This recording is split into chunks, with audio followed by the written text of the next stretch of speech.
All right, Camilla is here. I might actually want to watch those because Deion Sanders can be entertaining. Oh, yeah? Yeah. Ooh, I don't know much about that, but now you have me intrigued. I don't know a ton either, but I've seen him talk a couple times, and he's pretty entertaining, pretty colorful. Okay, yeah. Cool. I love that.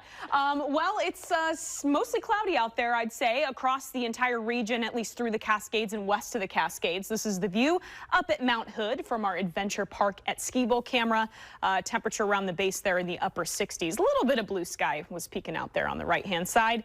Definitely mostly cloudy skies above the South Salem Hills. This is our Willamette Valley Vineyards camera. Current temperature there, 76 degrees. A very comfortable afternoon and evening.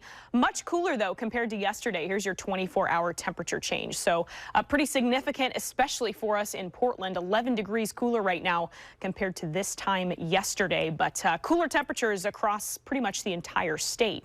Tonight, clouds west of the Cascades. We've got some slight coastal drizzle chances overnight. Mostly clear skies east, just a few thin high clouds out there. And those low temperatures tomorrow morning in the western valleys ranging from the low to upper 50s.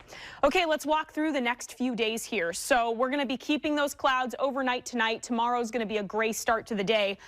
Very, very spotty with those drizzle chances. You can see how isolated those are along the coast. This is 4 a.m. tomorrow. Our graph model here wants to put one of those little tiny drizzle spots right over the Portland area around 7 a.m. or so. So, you know, the chance is there, but a very weak chance. Then I think by lunchtime, most of us around Portland are seeing sunny skies once again. It's going to be sunny the rest of the day tomorrow. You'll notice very, very breezy conditions through central and eastern Oregon tomorrow afternoon and evening, and getting pretty breezy along the coast too.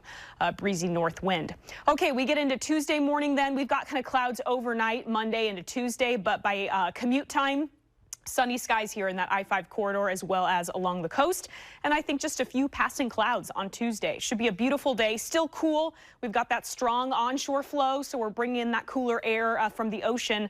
Once again, breezy through the gorge and through central Oregon. Okay, then we have a weak front approaching overnight into early Wednesday morning. You can see that here, bringing us once again some patchy drizzle chances, but very isolated. If you do have something that passes through your neighborhood, I don't think you have to worry about anything getting soaked. It looks like very, very light rain. And then here's Wednesday morning by 8 a.m. I think everything's clearing up for us at that point west of the Cascades, and we're going to once again see at least partly sunny skies. So here's that rain forecast just to illustrate that a little bit more. You can see the estimated totals here for that I-5 corridor, less than 0.05 of an inch. So again, if you see something, it'd be super, super light the next few days. Cloudy start tomorrow morning. Let's get into that 7-day forecast here. Very cool, low 70s Monday through Wednesday. Again, there's that morning shower chance on Wednesday. Back to sunshine and upper 70s Thursday. Still pretty nice and warm Friday for the fall equinox, and then cooling down next weekend. Anna? All right, Camilla, thank you.